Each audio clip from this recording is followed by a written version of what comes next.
Hello friends, आप सभी का ताराचंद एकेडमी यूट्यूब चैनल पर स्वागत है। दोस्तों हम बात करेंगे आज क्लास 12 मैथमेटिक्स के फिजिक्स विषय के ऊपर। दोस्तों हम मैथमेटिक्स के साथ ही एक नई बुक फिजिक्स के बारे में भी डिस्कस करेंगे। दोस्तों फिजिक्स का पूरा कोर्स, जिसमें आज हम दोस्तों स्थिर वैद्युतिकी आपके एक यूनिट है, इकाई है, जिसके अंदर आपके 4 टॉपिक शामिल है, 1 से लेकर 4 तक। लेकिन दोस्तों आज हम उसका पहला चैप्टर विद्युत क्षेत्र इलेक्ट्रिक फील्ड पर डिस्कस करेंगे। दोस्तों तो इलेक्ट्रिक फील्ड क्या होता है दोस्तों, आप वीडियो को देखने से पहले वीडियो को जरूर लाइक कर दीजिए और चैनल पर नए हो तो चैनल को जरूर सब्सक्राइब कर दीजिए दोस्तों, क्योंकि हमारे यहाँ यूट्यूब चैनल पर आपको क्लास 12 मैथमेटिक्स एंड फिजिक्स का कंप्लीट सिलेबस कराया जाएगा। दोस्तों देखिए, आप पहले तो आपको स्थिर वैद्युतिकी यूनिट की परिभाषा आनी चाहिए। आपको कोई भी स्थिर वैद्युतिकी की परिभाषा पूछ सकता है। उसके बाद हम चलेंगे विद्युत क्षेत्र, जो हमारा प्रथम चैप्टर है क्लास 12 फिजिक्स का, विद्युत क्षेत्र इलेक्ट्रिक फील्ड। तो दोस्तों देखिए, आप स्थिर वैद्युतिकी को मैं ओनली आपको बोल के बता रहा हूँ। स्थिर वैद्युतिकी क्या है? स्थिर वैद्युतिकी वो है भौतिक विज्ञान की वह शाखा जिसमें स्थिर आवेशों के कारण उत्पन्न विद्युत प्रभावों का अध्ययन किया जाता है। यानी स्थिर आवेश, यानी स्थिर, जब 2 आवेश कांस्टेंट होंगे, 2 प्रभाव कांस्टेंट होंगे, तभी आपका उसमें स्थिर वैद्युतिकी आएगी। नहीं ऐसे गतिमान धारा वैद्युतिकी में धारा वैद्युतिकी हो जाएगी जब धारा का अध्ययन किया जाएगा। इसमें ओनली स्थिर वैद्युतिकी यानी स्थिर किसका, आवेश का अध्ययन करवाया जाता है। भौतिक विज्ञान की वह शाखा जिसमें स्थिर आवेशों का या प्रभावों का अध्ययन कराया जाता है, स्थिर वैद्युतिकी कहलाता है। तो दोस्तों हम स्टार्ट करते हैं हमारा चैप्टर विद्युत क्षेत्र। विद्युत क्षेत्र में हमारे यहाँ पर पहले हमने पढ़ा है स्थिर वैद्युतिकी। स्थिर वैद्युतिकी कहाँ से स्टार्ट होता है? स्थिर वैद्युतिकी स्टार्ट होता है विद्युत आवेश से, यानी आवेश। तो आपको दोस्तों पहले आवेश की परिभाषा आनी चाहिए। तो आवेश क्या होता है? देखिए, आवेश की परिभाषा होती है, आवेश किसमें लगता है? किसी वस्तु में आवेश लगता है दोस्तों। तो आवेश क्या है? यहां लिखिए, आवेश किसी वस्तु का वह गुण है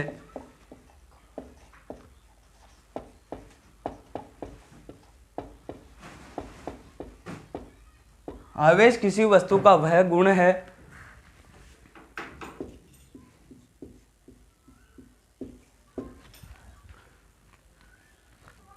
आवेश किसी वस्तु का वह गुण है जिसके कारण वह वस्तु, यानी वस्तु में लगेगी, जिसके कारण वह वस्तु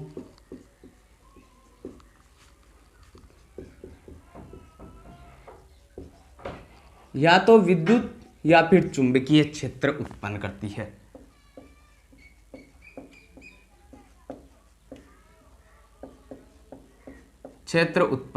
है।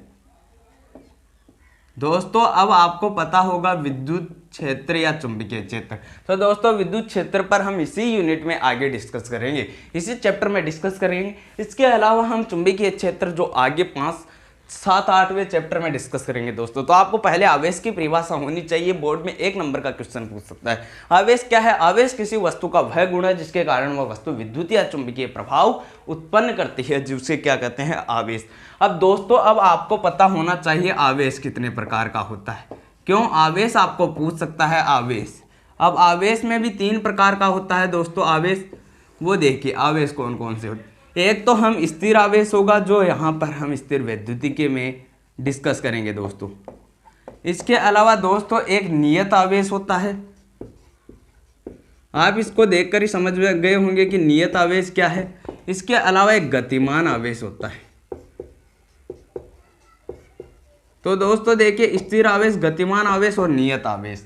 तो स्थिर आवेश क्या है? स्थिर आवेश होता है दोस्तों, स्थिर आवेश यानी जिसमें क्या होगा? वेग 0 होगा। स्थिर आवेश, गतिमान आवेश और त्वरित आवेश। सॉरी, ये गतिमान नहीं, त्वरित आवेश है दोस्तों। त्वरित आवेश, स्थिर आवेश क्या है? जहां v बराबर क्या हो? 0। और गतिमान आवेश क्या हो? v बराबर कांस्टेंट, यानी वस्तु क्या कर रही है दोस्तों? गति कर रही है। यानी v बराबर क्या है? नियत है।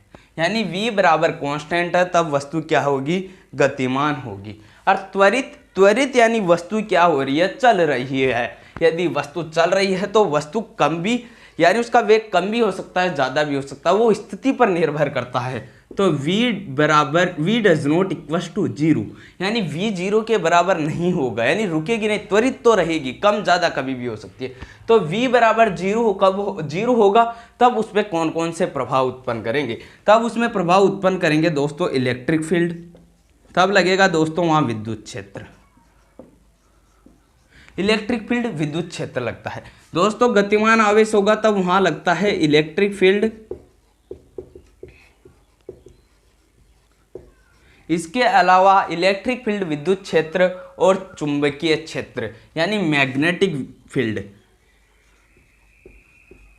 मैग्नेटिक फील्ड, ये दोनों लगते हैं। और जब v does not equal zero यानी त्वरित आवेश होता है, तब दोस्तों वहां इलेक्ट्रिक यानी विद्युत, मैग्नेटिक, ये दोनों तो क्या होते हैं दोस्तों, फील्ड होते हैं। इसके अलावा वहां विद्युत चुंबकीय तरंगें भी काम करती है दोस्तों, यानी चुंबकीय क्षेत्र और विद्युत क्षेत्र के अलावा विद्युत चुंबकीय तरंगें यानी इलेक्ट्रिक, मैग्नेटिक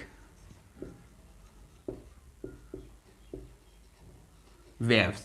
इलेक्ट्रिक यानी स्थिर आवेश, त्वरित आवेश, गतिमान आवेश। आपको क्वेश्चन में पूछ सकता है कि जब वस्तु त्वरित आवेश में गति कर रही है या वस्तु का वेग जीरो नहीं होता है दोस्तों, तो वहां पर कौन कौन सा प्रभाव उत्पन्न होता, तो वहां इलेक्ट्रिक, विद्युत चुंबकीय और इलेक्ट्रोमैग्नेटिक यूनिट यानी विद्युत चुंबकीय तरंगे, और यहाँ इलेक्ट्रिक और मैग्नेटिक तीनों दोनों हैं, यहाँ ओनली इलेक्ट्रिक फील्ड ही उत्पन्न करेगा। तो दोस्तों अब हम आवेश की बात कर रहे हैं, तो अब आपको आवेश के मात्रक भी पता होने चाहिए, यानी यूनिट ऑफ आवेश, यानी आवेश के मात्रक आपको पता होने चाहिए, यानी यूनिट पता होने चाहिए। तो आप अगली हेडिंग लगा लीजिए आवेश के मात्रक। ये इस यूनिट के कुछ कॉमन पार्ट है जो मैं आपको बता रहा हूँ, ये आपको हर लेसन में आपके काम आएगा, हर चैप्टर में आवेश के बारे में आप डिस्कस करोगे। तो आवेश के मात्रक है, आवेश का एसआई मात्रक पर यदि मैं बात करूं दोस्तों, तो आवेश का एसआई मात्रक यानी अंतर्राष्ट्रीय पद्धति, आवेश की अंतर्राष्ट्रीय पद्धति होती है दोस्तों कूलाम्ब, COLOUMB, कूलाम्ब, कूलाम्ब। इसे हम ऐसे बोलने में कूलाम्ब भी कह सकते हैं, लेकिन होता कूलाम्ब है, यानी कूलाम्ब कह सकते हो। तो दोस्तों अब आप कैसे पता करोगे कि इसका मात्रक क्या है, ये तो आप इसको C से प्रदर्शित करते हो। अब आपके पास होता है I बराबर Q/T, यानी धारा बराबर आवेश अपॉन समय। तो Q बराबर क्या हो जाएगा दोस्तों, Q बराबर हो जाएगा IT, यानी आवेश बराबर धारा गुणा समय। तो आवेश का मात्रक क्या हो जाएगा, Q बराबर हो जाएगा I किसमें, धारा किसमें मापी जाती है, एम्पियर में मापी जाती है, T किसमें मापा जाता है, समय में। तो इसका हो जाएगा Q बराबर ampere into second. One coulomb बराबर एम्पियर इंटू सेकेंड होता है दोस्तों। यदि मैं इसकी CGS मात्रक की भी बात करूं, आवेश का CGS मात्रक, तो आवेश के CGS मात्रक दोस्तों बहुत होते हैं, 3-4 आवेश के CGS मात्रक होते हैं। आपने उतार लिया होगा, ठीक है, नोट कर लीजिए। आगे मैं डिस्कस करता हूं इसके CGS मात्रक पर। आवेश के CGS मात्रक,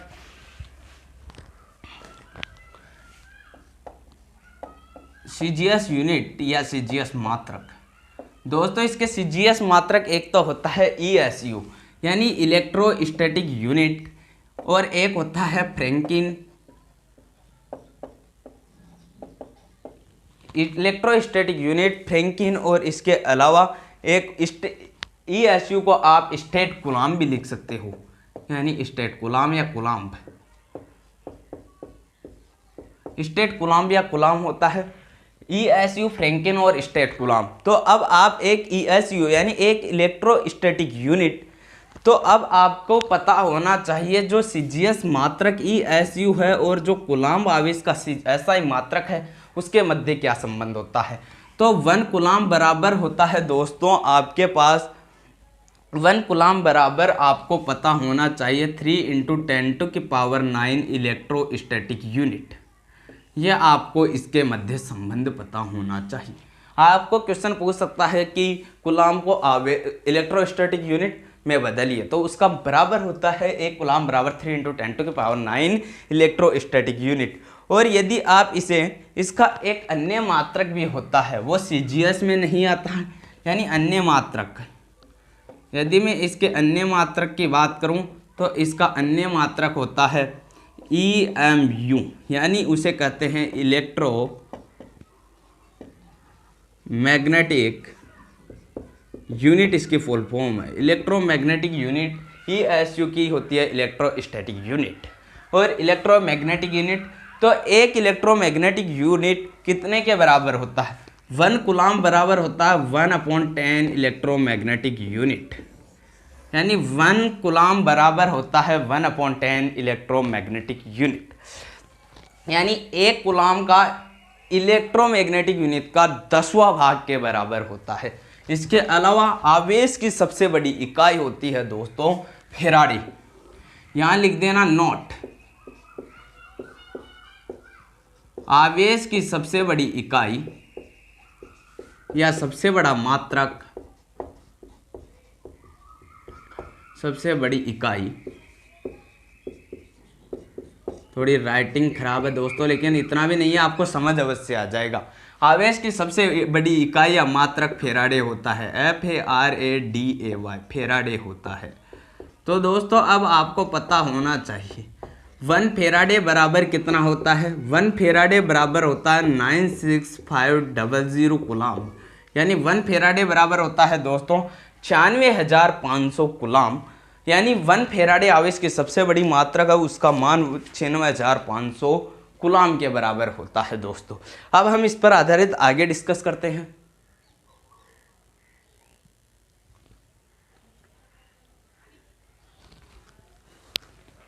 देखिए दोस्तों, आगे मान लीजिए आपके पास क्वेश्चन पूछ सकता है, इसी पार्ट में से अगला क्वेश्चन पूछ ले। मान लीजिए आपको कि किसी भी वस्तु को आवेशित करने के लिए इलेक्ट्रॉन ही जिम्मेदार है, प्रोटॉन नहीं, क्यों?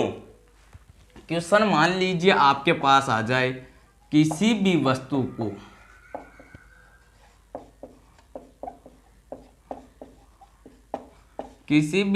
को आवेशित करने के लिए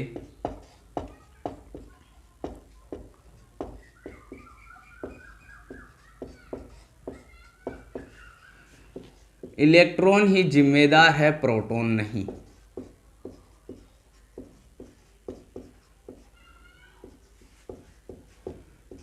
प्रोटॉन नहीं, क्यों? आगे लिख लीजिए, आप कारण सहित उत्तर दीजिए। ये मान लीजिए आपके पास क्वेश्चन हो दोस्तों, किसी भी वस्तु को आवेशित करने के लिए इलेक्ट्रॉन ही जिम्मेदार है, प्रोटॉन नहीं, क्यों? इसका आंसर हो जाएगा क्योंकि आवेशित करने के लिए देखिए आप इलेक्ट्रॉन जिम्मेदार होता है, क्योंकि प्रोटॉन है, प्रोटॉन तो एक नाभिक में बंधा रहता है, उसके परमाणु के अंदर व्यवस्थित रहता है, जबकि इलेक्ट्रॉन वस्तु के चारों ओर वर्ताकार कक्षा में चक्कर लगाते रहते हैं। इलेक्ट्रॉन जब वर्ताकार कक्षा में चक्कर लगाते रहते हैं तो जब वस्तु से इलेक्ट्रॉन बाहर निकलेगा तो वह धनावेश बनाता है, और यदि बाहर प्रवेश करता है तो वस्तु क्या हो जाती है? ऋणावेशित हो जाती है। यही कारण है कि आवेशित करने के लिए इलेक्ट्रॉन ही जिम्मेदार, क्योंकि प्रोटॉन तो आप तो लिखिएगा, किसी वस्तु को आवेशित करने के लिए इलेक्ट्रॉन ही जिम्मेदार है, प्रोटॉन नहीं, क्योंकि प्रोटॉन तो नाभिक में बंधा रहता है।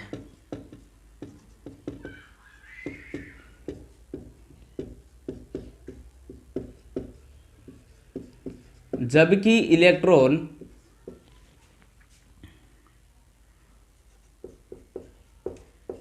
क्योंकि प्रोटॉन तो नाभिक में बंधा रहता है, जब किसी वस्तु से और इलेक्ट्रॉन वस्तु के चारों ओर चक्कर लगाता है। लिख लीजिए आप, चारों ओर चक्कर लगाता है।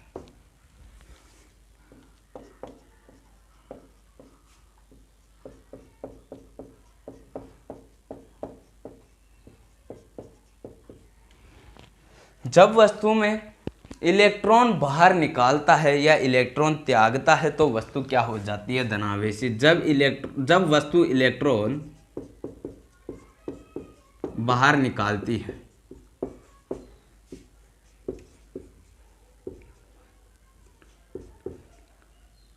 निकालती है तो वस्तु धनावेशित हो जाता है, धनावेशित यानी पॉजिटिव हो जाती है।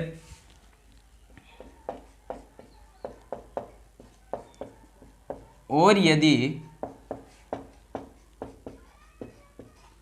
इलेक्ट्रॉन प्रवेश करता है दोस्तों, यदि इलेक्ट्रॉन क्या करता है, प्रवेश करता है, तो वस्तु ऋणावेशित हो जाती है यानी नेगेटिव हो जाती है।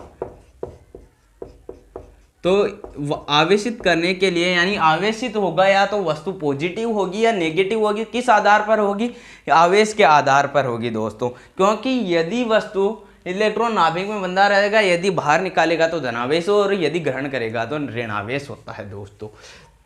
अब आप नोट लगा के अगला लिख लीजिए दोस्तों, नोट लगा के लिख लीजिए, नोट लगा के आप लिख लीजिए, समान प्रकृति के आवेशों में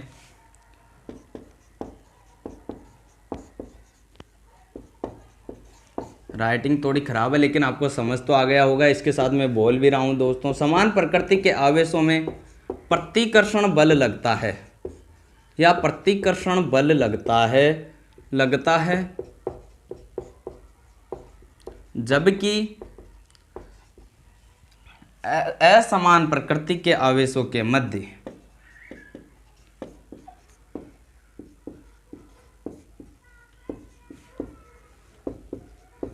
असमान प्रकृति के आवेशों में आकर्षण होता है। ये आप नोट लगाकर लिख दीजिए। जैसे आप देखिए समान प्रकृति के आवेश, मान लीजिए ये कोई वस्तु है दोस्तों, ये तीन वस्तु है आपके पास, यहां मान लीजिए समान प्रकृति के आवेश है। जब आप दो चुंबक को देखते हो तो दोस्तों दो चुंबक होती है तो उसमें क्या होता है, एक तो नॉर्थ होता है और एक साउथ होता है दोस्तों। तो नॉर्थ और साउथ दो अलग अलग आवेश हो जाते हैं। जब दो वस्तु को आप मान लीजिए आप कैथोड और एनोड को लाते हो तो क्या हो जाती है, वस्तु चिपक जाती है। और यदि समान को लाते हो तो वो दूर भेजती है। आप चुंबक के में देख लीजिए, समान होगा तो वो क्या होगा, प्रतिकर्षण होगा, दूर भेजेगी, और असमान होगी तो वो क्या लाएगी, पास लाएगी। मान लीजिए आप प्लस प्लस को ला रहे हो तो प्लस प्लस के मध्य क्या होगा, प्रतिकर्षण होगा। मान लीजिए आप प्लस ला रहे हो, इधर प्लस ला रहे हो तो दूर हटेगी। मान लीजिए आप माइनस और माइनस ला रहे हो तो भी दूर हटेगी। और अब यदि आप मान लीजिए एक तो प्लस ला रहे हो और एक माइनस ला रहे हो तो ये क्या होगी, आकर्षित होगी वस्तु। तो दोस्तों प्लस प्लस आकर्षित, वो प्रतिकर्षण, और ये असमान प्रकृति के मध्य आकर्षण होता है। अब आप देखिए, अब आपको इससे पता चल गया होगा कि आवेश क्या होता है। आवेश की परिभाषा आपने अच्छे प्रकार से और आवेश पर आधारित आपने क्वेश्चन भी हल कर लिया। देखिए अब आपको क्या करना है, अब आप लिखिए आवेश वेग पर निर्भर नहीं करता जबकि द्रव्यमान वेग पर निर्भर करता है। यानी कभी भी द्रव्यमान आएगा तो उसके साथ वेग होगा, उसका कुछ ना कुछ वेग होगा, जबकि आवेश के साथ कोई ज़रूरी नहीं है कि आवेश के साथ वेग होएगा, क्योंकि आवेश वेग पर निर्भर नहीं करता जबकि द्रव्यमान वेग पर निर्भर करता है। आप एक फॉर्मूला लगा लीजिए दोस्तों, एक फॉर्मूला लगा लीजिए आप, वो फॉर्मूला है m बराबर, क्वेश्चन आ सकता है आपके पास, m बराबर m naught upon root of 1 minus v square upon c square. इस पर आधारित आपका क्वेश्चन आ सकता है। तो यहाँ पर m क्या है, m दोस्तों आपके पास है गतिक द्रव्यमान, यानी वस्तु क्या कर रही है, मूव कर रही है, यानी गति कर रही है, गतिक द्रव्यमान। m नोट क्या होगा, विराम हो जाएगा दोस्तों, v क्या हो जाएगा, वेग हो जाएगा, वेग जो क्वेश्चन में आपको दे रखा होगा। c क्या है, प्रकाश का वेग 3 गुणा 10 की घात 8 मीटर पर सेकेंड होता है, वो होगा। m गतिक द्रव्यमान, वस्तु मूव कर रही है, m नोट वस्तु विराम अवस्था में है, v वेग है, c 3 × 10⁸ मीटर पर सेकेंड है दोस्तों। ये आपको पता होना चाहिए, इस फॉर्मूले को आपको याद रखना है, ये फॉर्मूला आपके कभी भी काम आ सकता है। इसके अलावा अब आपको पता होगा कि इलेक्ट्रॉन पर भी हम इस पर डिस्कस करेंगे। ये आवेश का आ गया, तो इलेक्ट्रॉन है, इलेक्ट्रॉन का द्रव्यमान कितना होता है? इलेक्ट्रॉन का द्रव्यमान होता है 9.1 इंटू 10⁻31। आप लिख लीजिए इलेक्ट्रॉन का द्रव्यमान, यानी इलेक्ट्रॉन का द्रव्यमान लिख लीजिए 9.1 इंटू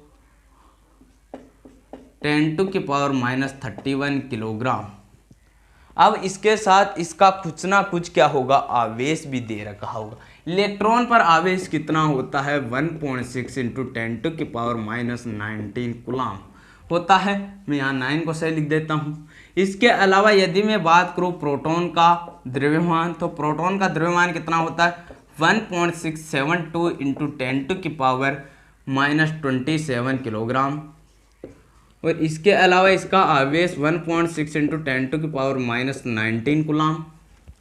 इसका दोनों को आवेश इतना ही होता है। और यदि मैं न्यूट्रॉन की बात करूं, न्यूट्रॉन का द्रव्यमान कितना होता है? इन दोनों में केवल इतना ही अंतर है, -27 किलोग्राम। और इसका जो Q होगा वो 0 होगा। यानी आपको ये तो कक्षा 8-9 में भी आप पढ़ लिए होंगे, इलेक्ट्रॉन का द्रव्यमान इतना होता है, इलेक्ट्रॉन पर आवेश होता है, और जबकि प्रोटॉन पर भी आवेश होता है। अब आपको यदि मैं द्रव्यमान की बात करूं तो सबसे बड़ा होता है प्रोटॉन, न्यूट्रॉन, इलेक्ट्रॉन।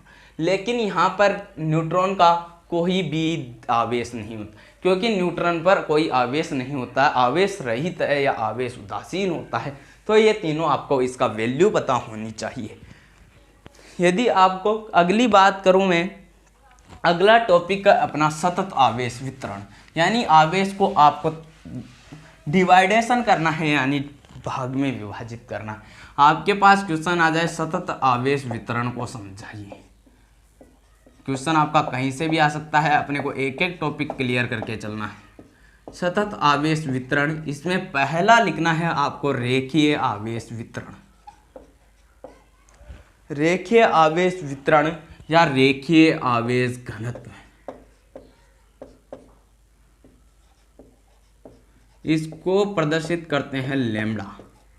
लैम्ब्डा से प्रदर्शित करते हैं, यानी रेखीय आवेश वितरण। इसकी परिभाषा होती है किसी वस्तु की, मैं इसकी परिभाषा लिख रहा हूं, इसके अलावा बाकी दो और अगर सतत आवेश वितरण को 3 भागों में विभाजित करते हैं, वो हम आगे देखेंगे। किसी वस्तु के एकांक लंबाई पर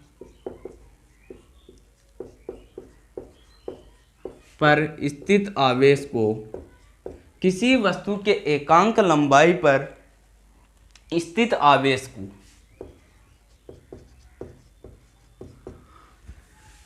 को रेखीय आवेश घनत्व लैम्ब्डा कहते हैं। किसी वस्तु के एकांक लंबाई, मान लीजिए दोस्तों आपके पास क्या है, ये एक वस्तु है, इसको अब आपको 3 भागों में डिवाइडेशन करना है, और इसका जो आवेश है मान लीजिए आपने बराबर भागों में विभाजित कर दिया। इसकी लंबाई यानी एकांक लंबाई है, यानी dl इसकी लंबाई है, यानी एकांक लंबाई पर स्थित आवेश, तो एकांक लंबाई पर स्थित आवेश हो जाएगा dq। dq एकांक के लिए बोल रहा है, यानी dq आपको समाकलन करना है dl। इसके अलावा लैम्ब्डा कहते हैं, यानी रेखीय आवेश घनत्व। क्या किसे कहते हैं? dq/dl को कहते हैं। तो dq बराबर आपका क्या हो जाएगा? dq बराबर लैम्ब्डा dl हो जाएगा। dq बराबर लैम्ब्डा dl हो जाएगा। तो अब आपको क्या हटाना है? यहाँ से d हटाना है, और आपको आवेश या रेखीय आवेश घनत्व का मान ज्ञात करना है। तो इसके लिए अब आपको यदि समाकलन नहीं आता है तो आप यहाँ से ही जाकर समाकलन टॉपिक ताराचंद एकेडमी पर ही देख सकते हो दोस्तों। तो यहाँ से आप इंटीग्रेशन कर दीजिए dq बराबर लैम्ब्डा dl। इसका आपने इंटीग्रेशन कर दिया दोस्तों, तो मान लीजिए आपके पास dq माना आपने यहाँ लिख दीजिए, चूंकि वस्तु समान रूप से आवेशित है, क्योंकि हम सतत की बात कर रहे हैं, तो वस्तु किससे आवेशित होगी? समान रूप से आवेशित होगी। वस्तु कैसे आवेशित होगी? समान रूप से होगी। जब वस्तु समान रूप से होगी, लैम्ब्डा तो कांस्टेंट है आपका, तो dq का समाकलन हो जाएगा q हो जाएगा ओनली। यहाँ यदि q का होता q के सापेक्ष तो q² डिवाइड बाई 2 होता। यहाँ ओनली q, लैम्ब्डा कांस्टेंट है dl। डी एल का हो जाएगा क्यू बराबर लैम्बडा एल। तो आपको ज्ञात क्या करना है, रेखीय आवेश घनत्व यानी लैम्बडा ज्ञात करना। तो लैम्बडा बराबर हो जाएगा दोस्तों आपके पास क्यू अपॉन एल। लैम्बडा की वैल्यू क्या आ गई, क्यू अपॉन एल, जो वैल्यू आपको आई है वो ही लिखना है। तो दोस्तों लैम्बडा बराबर क्यू अपॉन एल आई। तो आपको यदि पूरा पूछे रेखीय आवेश घनत्व को समझे तो पूरा लिखना है, परिभाषा पूछे तो भी आपको ये बता देना। इसके अलावा दूसरा आता है पृष्ठीय आवेश घनत्व, इस पर हमने डिस्कस कर लिया, आपने नोट कर लिया होगा। देखिए अब आगे मैं आपको डायरेक्ट लिखाऊंगा, बोलूंगा आपको परिभाषा लिखने नहीं है। दूसरा है रेखीय आवेश घनत्व। रेखीय आवेश घनत्व को आप प्रदर्शित करते हो दोस्तों सिग्मा से। रेखीय आवेश घनत्व की परिभाषा होती है किसी वस्तु के एकांक क्षेत्रफल, रेखीय आवेश घनत्व। सिग्मा क्या होता है, किसी वस्तु के एकांक क्षेत्रफल पर स्थित आवेश को रेखीय आवेश घनत्व कहते हैं।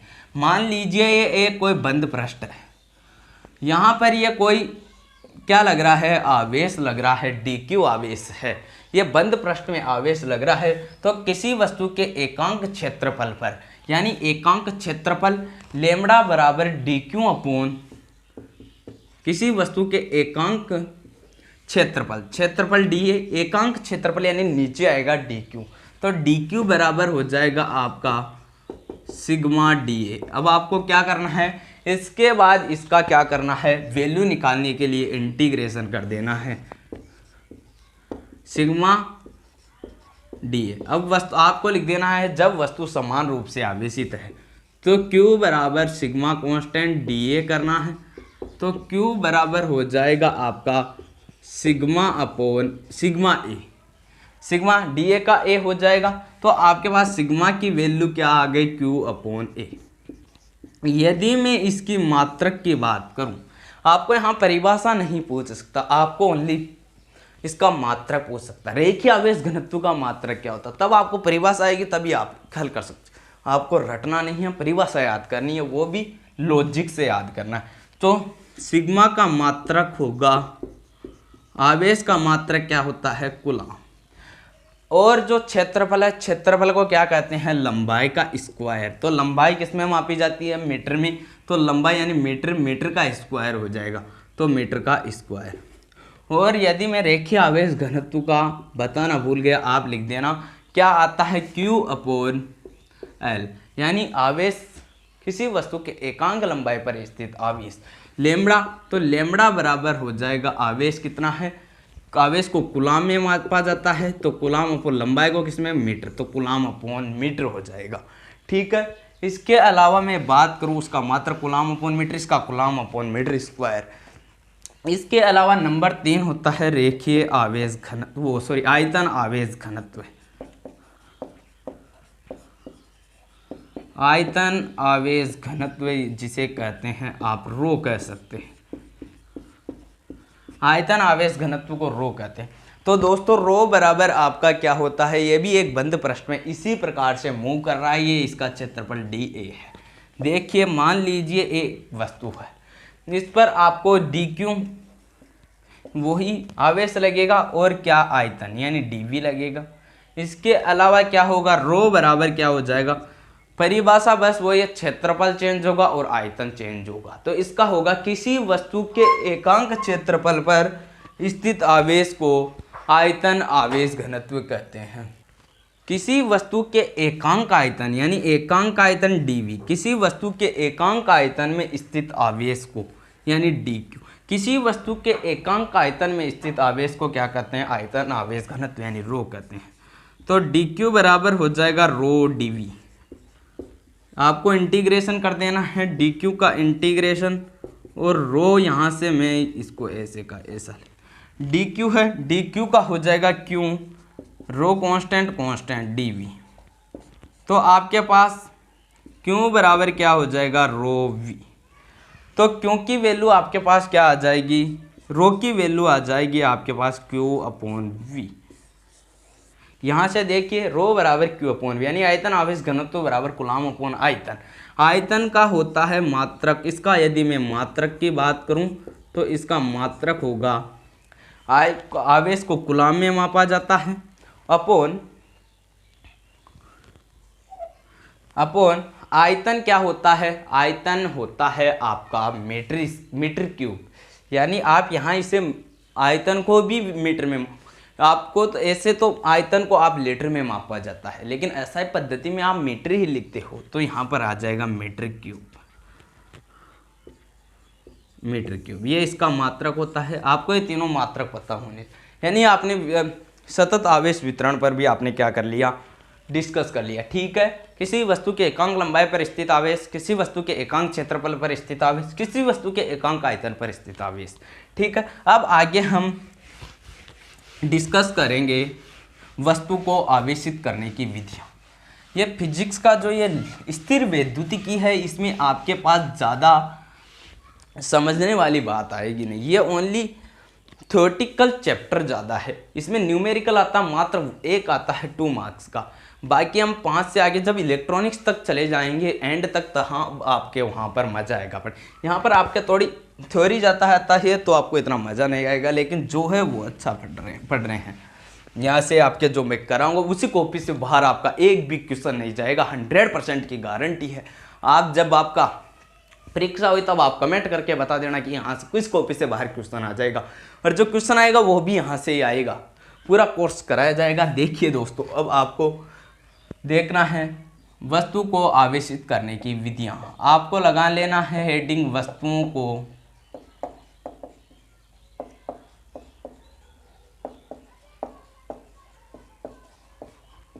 आवेशित करने की विधियाँ। अब आपको पता है वस्तुओं को आवेशित करने की विधियाँ कितनी होती हैं। वस्तु को आवेशित आप 3 प्रकार से करते हो, घर्षण, चालन और नंबर 3 पर है दोस्तों, घर्षण चालन के अलावा नंबर 3 पर आता है आपका प्रेरण। तो हम पहले डिस्कस करेंगे घर्षण। ये बोर्ड में परीक्षा में प्रश्न पूछा गया है, वस्तुओं को आवेशित करने की विधियों को समझाइए, या इनमें से एक बोल सकता है। प्रेरण, वस्तु को आवेशित करने की विधि, प्रेरण को समझाइए, चालन को समझाइए, घर्षण को समझाइए।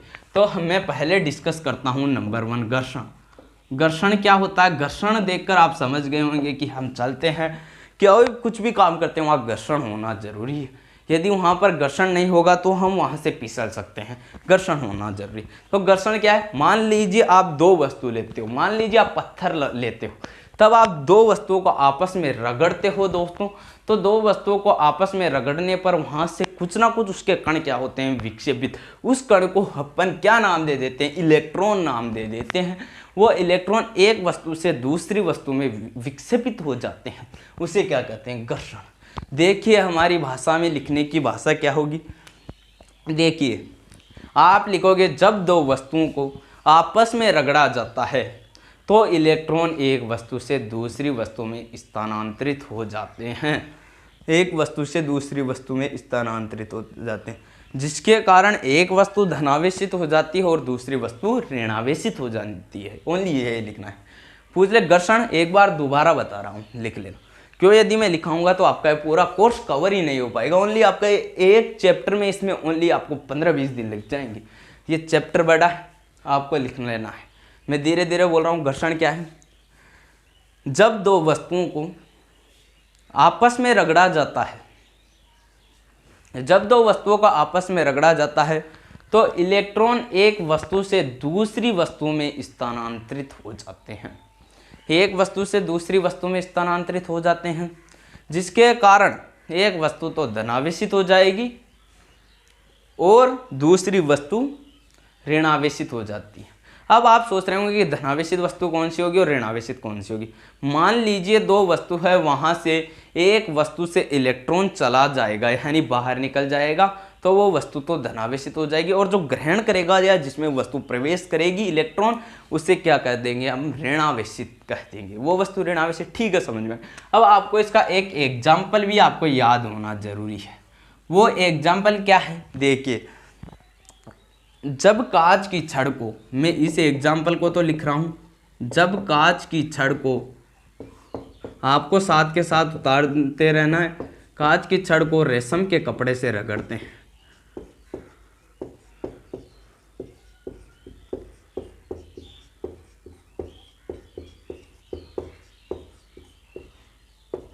जब कांच की छड़ को मान लीजिए आप रेशम के कपड़े से रगड़ते हो तो कांच की छड़ क्या हो जाती है, धनावेशित हो जाती है। कांच की छड़ धनावेशित यानी पॉजिटिव हो जाती है। आप IVE और VE भी लिख सकते हो। और रेशम का कपड़ा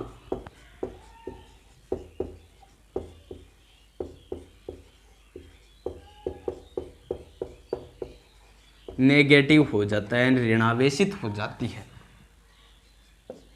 आपको लिख लेना, जब कांच की छड़ को मान लीजिए आप कांच की छड़ को रेशम के कपड़े से रगड़ो तो रेशम का कपड़ा का तो कुछ नहीं जाएगा, और जब कांच की छड़ है वहां से उसके क्या होगी, इलेक्ट्रॉन विक्षेपित होकर यहाँ चले जाएंगे। तो रेशम का कपड़ा त्याग दिया और इसने ग्रहण कर लिया तो नेगेटिव हो जाएगा। दूसरी विधि है हमारी चालन। दूसरी विधि कौन सी है, चालन। इस पर हम 3 विधियां देखेंगे, घर्षण, चालन, प्रेरण। अब आपको इसमें क्या लिखना है, चालन।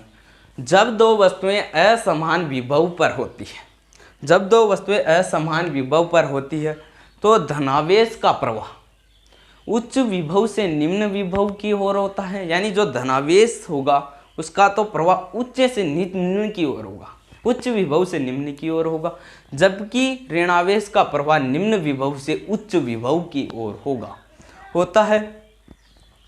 और कब तक होता है, जब तक कि दोनों वस्तुओं का विभव समान न हो जाए। इस प्रकार वस्तु को आवेशित करने की विधि को चालन कहते हैं। चालन क्या है, जब दो वस्तुओं को चालन जब दो वस्तुओं को आपस में रगड़ा जाता है वो घर्षण विधि है। जब दो वस्तुएं असमान विभव पर होती है, चालन दो वस्तुएं असमान विभव पर होती है तो धनावेश का प्रवाह तो उच्च विभव से निम्न विभव की ओर होता है, जबकि जो आपकी ऋणावेश है उससे निम्न विभव से उच्च विभव की ओर। तो कब तक चलते रहेगा, जब तक कि दोनों वस्तुओं का विभव समान न हो जाए, उसे कहते हैं चालन विधि। जैसे आपका एक एग्जाम्पल है वो लिख लीजिए, मैं यहाँ लिख रहा हूँ। मान लीजिए आपकी 2 वस्तु है, यह आपकी 2 वस्तु A और B है। इसमें आपका आवेश Q है, इसमें आपका आवेश क्या है दोस्तों, इसमें भी आपका आवेश Q है। 2 आवेश क्यों आपके हैं।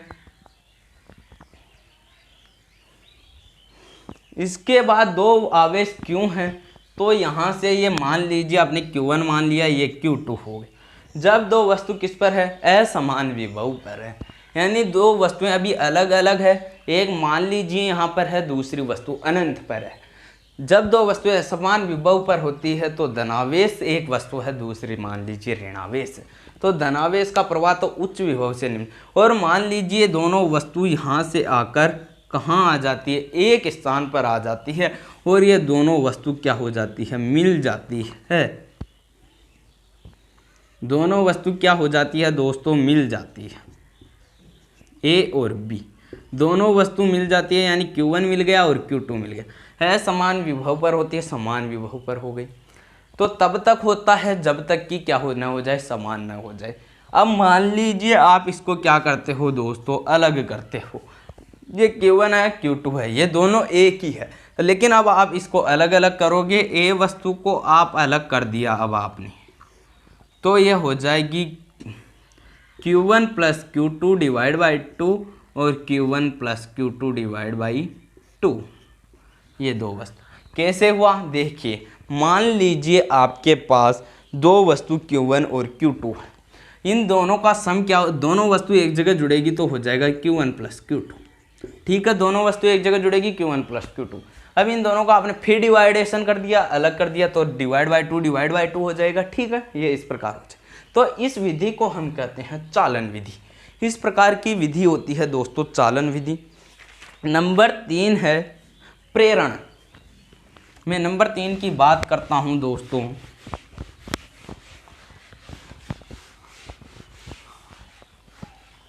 इसको सॉरी, ये हेडिंग मिट गई है आपकी, कोई बात नहीं, आप लिख लेना।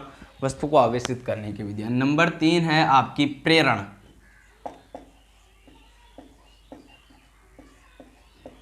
तो दोस्तों प्रेरण क्या होती है, जब किसी उदासीन वस्तु के समीप देखिए, मान लीजिए ये एक उदासीन वस्तु है। मैं यहाँ पर इसका एग्जाम्पल लिख रहा हूँ, आपको इधर दिख नहीं रहा होगा, सॉरी। ये इसका एग्जाम्पल मैं यहाँ लिख रहा हूँ। जब किसी उदासीन वस्तु के समीप, मैं बोल रहा हूँ आपको लिखना है, ये एक उदासीन वस्तु किसे कहते हैं? जिस पर प्लस और माइनस दोनों आवेश हो। जब किसी उदासीन वस्तु के समीप एक आवेशित वस्तु को लाया जाता है, जब किसी उदासीन वस्तु के समीप आवेशित वस्तु को लाया जाता है, मान लीजिए ये एक आवेशित वस्तु है, ये एक आवेशित वस्तु है, ये प्लस है, तो इसको मान लीजिए आपने आवेशित वस्तु माइनस ऋणात्मक ले ली है दोस्तों। अब जो इसका वो है जमीन से नीचे टच मूव कर रहा है, नीचे जो इसका वेग है वो जमीन से मूव कर रहा है, वस्तु जमीन पर है, मान लीजिए इस टाइप की है।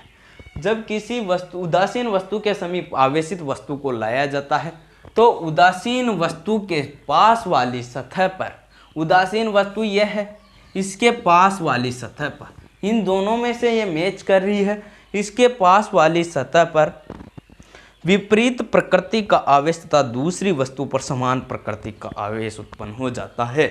देखिए, जब किसी, ये उदासीन वस्तु है, मान लीजिए उदासीन वस्तु है, ये है आवेशित वस्तु यानी नेगेटिव है। जब किसी उदासीन वस्तु के समीप आवेशित वस्तु को लाया जाता है, तो वहाँ से उदासीन वस्तु के पास वाली सतह पर, पास वाली सतह, या आपने ये वस्तु लाए तो इसके पास वाली सतह कौन सी है, इस पर कौन सा चार्ज है? प्लस चार्ज है, तो इसके तो क्या आएगा? विपरीत आवेश आएगा, यानी इसके तो विपरीत, इस प्लस वाली के तो विपरीत और इसके समान प्रकृति का आवेश आ जाता है। मैं एक बार आपको बोल के दोबारा बता दूंगा दोस्तों, यदि आपके समझ नहीं आया होगा तो। देखिए, जब किसी उदासीन वस्तु के समीप आवेशित वस्तु को लाया जाता है, तो उदासीन वस्तु के पास वाली सतह पर, यानी उदासीन वस्तु के पास वाली सतह है, यानी इसके, इस दोनों के जो नज़दीक है, पास वाली सतह पर विपरीत प्रकृति का आवेश, यानी प्लस है तो इसके विपरीत प्रकृति यानी माइनस हो जाएगा। विपरीत प्रकृति का आवेश तथा विपरीत प्रकृति का आवेश माइनस है, तथा आवेशित वस्तु का वो का वही आवेश आ जाता है, यानी आवेशित वस्तु पर समान प्रकृति का आवेश आ जाता है।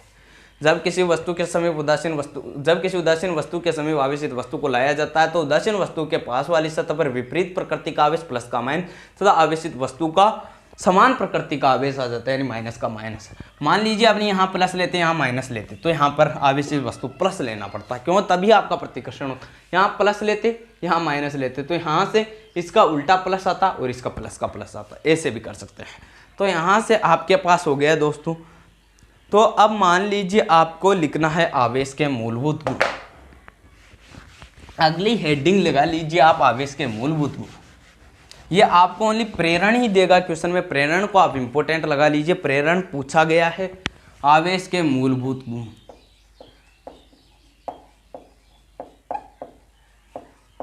ये क्वेश्चन को, इसको वेरी वेरी इंपॉर्टेंट लगा लीजिए, वेरी वेरी इंपॉर्टेंट।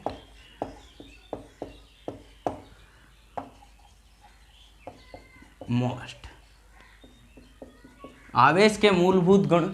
अब आवेश के मूलभूत गुण होते हैं दोस्तों, आवेश के 3 मूलभूत गुण होते हैं। पहला होता है आवेश संरक्षित होता है, दूसरा होता है आवेश की योज्यता, तीसरा होता है दोस्तों आवेशों का बीजगणितीय योग, यानी होता है आवेशों की योज्यता। आवेश क्वांटीकृत होता है। पहला है आवेश संरक्षित होता है,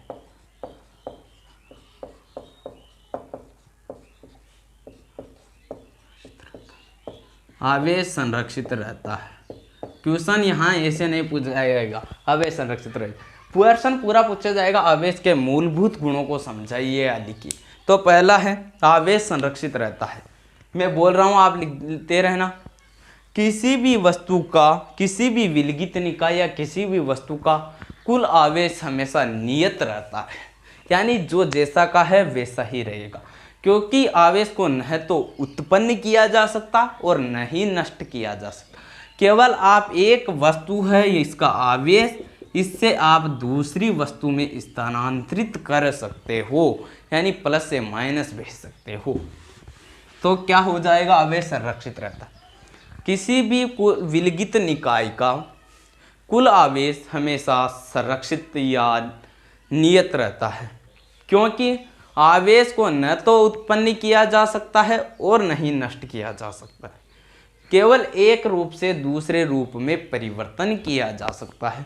इसे आवेश संरक्षित नियम कहते हैं। जैसे आप इसका एक एग्जाम्पल लिखना है, यदि आपको क्वेश्चन में पूछे तो एग्जाम्पल जरूर लिखना। जैसे मान लीजिए एग्जाम्पल है 92 यूरेनियम 235। आप इसको यहाँ 235 को यहाँ और यहाँ भी लिख सकते थे, यहाँ लिखते थे पहले, अब इधर लिखने लग गए। यहाँ 92 क्या है, इसका एटॉमिक मास, एटॉमिक नंबर यानी परमाणु क्रमांक, और 235 है एटॉमिक मास यानी परमाणु भार, प्लस 0n1 मान लीजिए इसमें एक न्यूट्रॉनों की संख्या जिसका परमाणु क्रमांक 0 और एक द्रव्यमान है। तो इसको आप क्या लिख सकते हो, 92 यूरेनियम 235। ये आपको एग्जाम्पल याद होना जरूरी है। 56 barium 141 plus 36 krypton 92 plus 30n1 ये हो गया, यानी 92 uranium 235 plus 0n1 56 barium 141 36 krypton 92 30n1। तो आप इसका अलग एग्जांपल भी लिख सकते हो, लेकिन मैंने ये समझाने के लिए एग्जांपल। देखिए आप 92 यूरेनियम, इसका एटॉमिक मास टोटल कितना है, इधर का देखिए 92 प्लस 0 बराबर 92 है। ये समझने के लिए 56 प्लस 36, तो ये हो गया 56 प्लस 36 हो गया 662 538 और 19 92 हो गया। अब यदि आप इसका एटॉमिक मास की बात करते हो 235 और 1 कितना होता है, यह होता है दोस्तों आपके पास 235 प्लस 1 बराबर होता है 236। यहाँ से देखिए 141 प्लस 92। अब आपके पास यहाँ 1 नहीं है, ये 3 है, ये 1 भी है, यानी 3 बार इसका गुणनफल है, तो ये प्लस 3 हो जाएगा। तो 3 2 5 1 6 हो गया, ठीक है। 9 और 4 13 का 3 1 और 1 2 236। आप यदि इसको ऐड करते हो तो ये आपका देखिए आवेश को न तो आप आवेश को नष्ट नहीं कर सकते, जैसा है उतना ही रहेगा, केवल एक वस्तु से दूसरी वस्तु में परिवर्तन कर सकते हो, एक निकाय से। यूरेनियम से आपने बेरियम में परिवर्तन कर दिया, क्रिप्टॉन में परिवर्तन कर दिया, लेकिन फिर भी आवेश में कोई परिवर्तन, किसी भी प्रकार का परिवर्तन नहीं आता है। दूसरा देखिए अब आपको लिखना है, दूसरा होता है आवेश क्वांटीकृत होता है। आवेश क्वांटीकृत, आवेश क्वांटीकृत होता है। वो कैसे होता है, देखिए आपको लिख लेना है किसी भी वस्तु पर कुल आवेश, किसी भी वस्तु पर कुल आवेश यानी Q, किसी भी वस्तु पर कुल आवेश उस पर उपस्थित इलेक्ट्रॉन के आवेश के परिमाण का, इलेक्ट्रॉन पर उपस्थित आवेश का परिमाण मान लीजिए आपने n ले लिया, के बीजगणितीय योग के बराबर होता है। यानी किसी भी वस्तु पर कुल आवेश, किसी भी वस्तु पर कुल आवेश उस पर उपस्थित आवेश के, आवेश यहाँ इलेक्ट्रॉन मान लिया, इलेक्ट्रॉन का आवेश होता है, ठीक, उसके परिमाण के पूर्ण गुणज, यानी गुणज यानी गुणा हो रहा है, गुणज के बराबर होता है, यानी गुणज जिसमें प्लस और माइनस भी हो सकता है। तो आपको लिख लेना है, फॉर्मूला लगा लेना है नीचे लिख के, Q बराबर प्लस माइनस एन। किसी भी वस्तु पर कुल आवेश उस पर उपस्थित इलेक्ट्रॉन के आवेश के परिमाण का पूर्ण गुणज होता है। इसके अलावा अब आपको n प्लस कब लेना है, n प्लस लेना है जब इलेक्ट्रॉन बाहर निकलता है, बाहर निकलता है, जब इलेक्ट्रॉन बाहर निकलता है तब आपको क्या लेना है, प्लस। जब n माइनस कब लेना है, ये आपको समझने के लिए है, लिखना नहीं है बोर्ड में। जब इलेक्ट्रॉन यहां से तो बाहर निकलता है और जब इलेक्ट्रॉन प्रवेश करता है, तो ये n इतना आ जाएगा, इलेक्ट्रॉन को आपको माइनस लेना है, बाहर निकलेगा और माइनस। यहाँ n कितनी है, n वैल्यू है 1 2 3 4 5 कितनी भी हो सकती है, नेगेटिव में नहीं आएगी। जबकि क्यों है वो वस्तु के हिसाब से plus minus E plus minus 2 ई कितना भी हो सकता है, ये आपको प्लस माइनस ई कितना भी हो सकता है, नेगेटिव पॉजिटिव वस्तु के हिसाब से आपको दे रखा होता है। अब आप नंबर 3 इसका जो है आवेश संरक्षित होता है, नंबर 3 है दोस्तों, वो देखिए आवेश संरक्षित होता है, आवेश क्वांटीकृत होता है। नंबर 3 है आवेश की योज्यता या आवेश की योज्यता।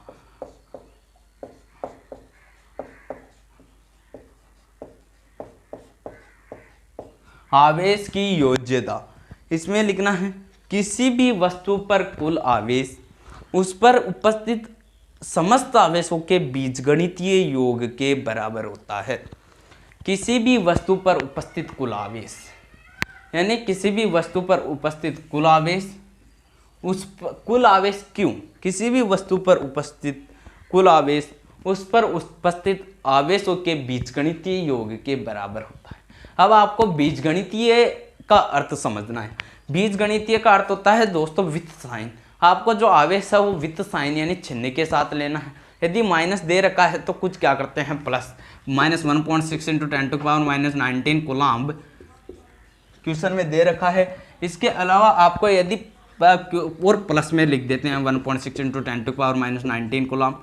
बीजगणितीय का अर्थ है यदि माइनस है तो माइनस ही आएगा। किसी भी वस्तु पर उपस्थित कुल आवेश उस पर उपस्थित आवेशों के बीजगणितीय योग के बराबर होता है। जैसे देखिए, मान लीजिए ये एक वस्तु है, मैं इसके अंदर फिट कर रहा हूँ इसको, इसका है 2 माइक्रोकूलम, इसका है -5 माइक्रोकूलम, ये -10 माइक्रोकूलम और ये है 15 माइक्रोकूलम। तो देखिए वित्त साइन लिखना है 2 microcoulomb -5 microcoulomb -10 microcoulomb plus 15 microcoulomb. तो आंसर आ जाएगा -15 + 15 2 माइक्रोकूलम आवेशों की योज्यता में आंसर आ जाएगा। ये इसका मैं आपको एक एग्जाम्पल बता रहा हूँ, यानी 2 माइक्रोकूलम, इसका आपको वित्त साइन लिखना है। तो दोस्तों अब आप एक नोट लगा के लिख लीजिए, ये आपके आवेशों के मूलभूत गुण हो गए। आवेश संरक्षित रहता है, आवेश क्वांटीकृत होता है और आवेश की योज्यता। अगला नोट लगा के लिख दीजिए और इस नोट को वेरी मोस्ट भी लगा लीजिए, वेरी वेरी मोस्ट। क्वेश्चन आएगा यहाँ से मात्र 1 मार्क्स का आएगा, बड़ा नहीं आएगा, और आ सकता है क्योंकि ये बहुत इंपॉर्टेंट है। और स्थिर वैद्युतिकी में आपको 1 या 2% 1-1 मार्क्स के पूछे जाते हैं। वो देखिए क्या है, जो इलेक्ट्रॉन पर आवेश, इलेक्ट्रॉन पर उपस्थित आवेश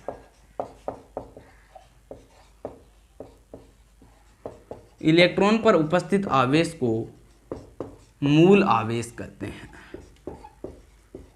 किसी को यदि पूछा जाता है कि इलेक्ट्रॉन का मूल आवेश कितना होता है, वो तो रट के जाता है दोस्त कि वो लिख देता है इलेक्ट्रॉन का आवेश ही याद करके जाता है कि इलेक्ट्रॉन का आवेश पूछेगा लिख देंगे 1.6 इंटू 10⁻⁻19 कूलम्ब। जबकि क्वेश्चन आपको क्या कर दिया है, कंफ्यूज कर दिया और लिख दिया है इलेक्ट्रॉन का मूल आवेश कितना। तो इलेक्ट्रॉन पर उपस्थित आवेश को ही क्या कहते हैं, मूल आवेश। तो इलेक्ट्रॉन पर आवेश कितना होता है 1.6 इंटू 10⁻⁻19 कूलम्ब, वही इसका मूल आवेश। तो मूल आवेश होगा, यहाँ पर लिख लेना 1.6 इंटू 10⁻⁻19 कूलम्ब। ठीक है। इसके अलावा अगला है आपको, इसका मान 1.6 इंटू 10⁻⁻19 कूलम्ब होता है। अब आपको लिखना है यहाँ पर, ये ज़्यादा इम्पोर्टेंट है, ऊपर वाला भी है लेकिन ये ज़्यादा है। आवेश के क्वांटीकरण का प्रायोगिक सत्यापन, क्वांटीकरण का प्रायोगिक सत्यापन। अब आप सोच रहे होंगे कि प्रायोगिक किसे कहते हैं, वो भी अभी देखेंगे।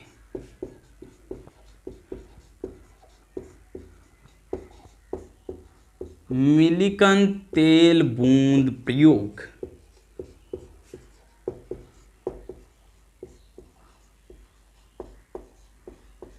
मिलिकन तेल बूंद प्रयोग से करते हैं। आवेश के क्वांटीकरण का प्रायोगिक सत्यापन मिलिकन तेल बूंद प्रयोग, ये इम्पोर्टेंट है। अब आवेश का क्वांटीकरण नियम आपको पता होना चाहिए कि क्या होता है। वो होता है किसी भी वस्तु पर कुल आवेश उस पर उपस्थित आवेश के परिमाण का पूर्ण गुणज होता है। किसी भी वस्तु पर कुल आवेश इलेक्ट्रॉन के आवेश के परिमाण का पूर्ण गुणज होता है। ठीक है, ये होता है। तो अब आप इसका प्रायोगिक सत्यापन, क्वेश्चन डायरेक्ट पूछा जाएगा, आवेश के क्वांटीकरण या क्वांटाकरण का प्रायोगिक सत्यापन किस विधि से किया जाता है? तो वो लिखना मिलिकन तेल बूंद प्रयोग से किया जाता है। ये 1 मार्क्स का क्वेश्चन पूछ सकता है, वेरी वेरी वेरी मोस्ट लगा लीजिए। आवेश के क्वांटी, ये यहाँ पर आपको कभी भी जल्दी से लिखाया नहीं जाता, वो लिखाया जाता देखकर। मिलिकन तेल बूंद प्रयोग, ये है दोस्तों आवेश का क्वांटीकरण प्रायोगिक। अब प्रायोगिक किसे कहते हैं? आप प्रैक्टिकल करते हो, जो प्रैक्टिकल करने पर जो आपका वैल्यू आती है। और सैद्धांतिक मान किसे कहते हैं? जो आपको सैद्धांतिक मान जो क्वेश्चन को हल करने पर प्राप्त होता है उसे कहते हैं सैद्धांतिक मान। और प्रायोगिक जो आपको प्रैक्टिकल करने पर प्राप्त होता है। ठीक है, तो दोस्तों हमने यहाँ पर आज नंबर चैप्टर का आवेश के मूलभूत गुण, इस पर आवेश के आधारित क्वेश्चन को हल कर लिया। दोस्तों ये टॉपिक आपका वेरी वेरी भी इम्पोर्टेंट है, ये लेक्चर, क्योंकि ये आपको इसके बारे में, आवेश के बारे में पता चलता है। इसके अलावा आवेश के मूलभूत गुण, इसकी विधियाँ। आगे दोस्तों हम अगले लेक्चर में डिस्कस करेंगे कूलॉम का नियम और इसके अलावा विद्युत क्षेत्र पर भी। तो दोस्तों आपने वीडियो को लाइक नहीं किया तो वीडियो को लाइक कर दीजिए, चैनल पर नए हो तो चैनल पर जरूर सब्सक्राइब कर दीजिए, क्योंकि हमारे यहाँ पर आपको मैथमेटिक्स एंड फिजिक्स का कंप्लीट सिलेबस कराया जाएगा। Thank you for my watching videos दोस्तों।